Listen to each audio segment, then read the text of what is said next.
নিশ্চিত নিরাপত্তা গার্ডদের লক্ষ্য এই মন্ত্রে উজ্জীবিত হয়ে আপনারা সর্বদা আন্তরিকতা, পেশাগত দক্ষতা, কর্তব্য নিষ্ঠা, সাহস এবং দেশপ্রেমের শপথে বলীয়ান হয়ে দায়িত্ব পালন করে চলেছেন এবং করছেন।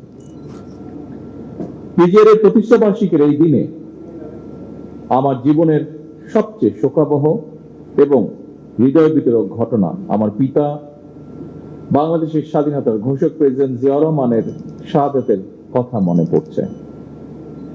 1981 সালের 30 মে চট্টগ্রাম সার্কিট হাউসে প্রেসিডেন্ট জিয়াউর রহমানের শাহাদাত বরণের সময় কর্তব্য পালনরত পিজিআর এর কয়েকজন সদস্য শহীদ হয়েছিলেন।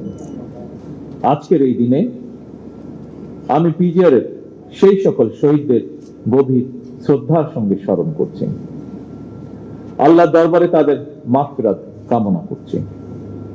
দায়িত্ব পালনের সময় তাদের নির্মম মৃত্যুর মাধ্যমে রাষ্ট্র ও সরকার প্রধানের নিরাপত্তার প্রতি অটল আনুগত্য, কর্তব্য পরায়ণতা এবং জীবন উৎসর্গের যে চূড়ান্ত দৃষ্টান্ত স্থাপিত হয়েছে, এটি অবশ্যই পিজিআর এর সদস্যদের জন্য একটি দৃষ্টান্ত হয়ে থাকবে।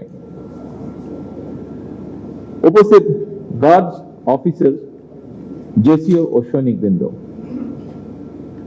মহামান্য রাষ্ট্রপতি এবং রাষ্ট্রের গুরুত্বপূর্ণ ব্যক্তির নিরাপত্তায় 1975 সালের এই দিনে প্রথমে রাষ্ট্রপতির দেহরক্ষী ইউনিট নামে একটি নতুন রেজিমেন্ট আত্মপ্রকাশ করেছিল। পরবর্তীতে তৎকালীন সেনাবাহিনী প্রধান মেজর জেনারেল জিয়াউর রহমান 1975 সালের 19 সেপ্টেম্বর রাষ্ট্রপতির দেহরক্ষী ইউনিটকে প্রেসিডেন্ট গার্ড রেজিমেন্ট হিসেবে অবহিত করেন। এই নতুন নামকরণ রেজিমেন্টের কার্যক্রমকে আরো আত্মপ্রত্যয়ী এবং গতিশীল করতে ইতিবাচক ভূমিকা রেখেছে। প্রেসিডেন্ট গার্ড রেজিমেন্ট পিজিআর প্রতিষ্ঠার ইতিহাসে মেজর জেনারেল জিয়াউর রহমান একটি অবিস্মরণীয় এবং অনুপ্রেরণামূলক নাম। উপস্থিত সুধীবৃন্দ, আমার বাবা মা দুজনেই বিভিন্ন সময় বিভিন্ন মেয়াদে আল্লাহর রহমতে রাষ্ট্র এবং সরকার পরিচালনার দায়িত্ব থাকায় সঙ্গত কারণেই পিজিআর এর কার্যক্রমের সঙ্গে আমি ছোটবেলা থেকেই পরিচিত। পিজিআর এর কাজটি অবশ্যই চ্যালেঞ্জিং, কারণ রাষ্ট্র ঘোষিত অতি গুরুত্বপূর্ণ ব্যক্তিবর্গের নিরাপত্তা প্রদানের পাশাপাশি রাষ্ট্রীয় বিভিন্ন আনুষ্ঠানিকতার দায়িত্ব পালন করাও আপনাদের অন্যতম কর্তব্য।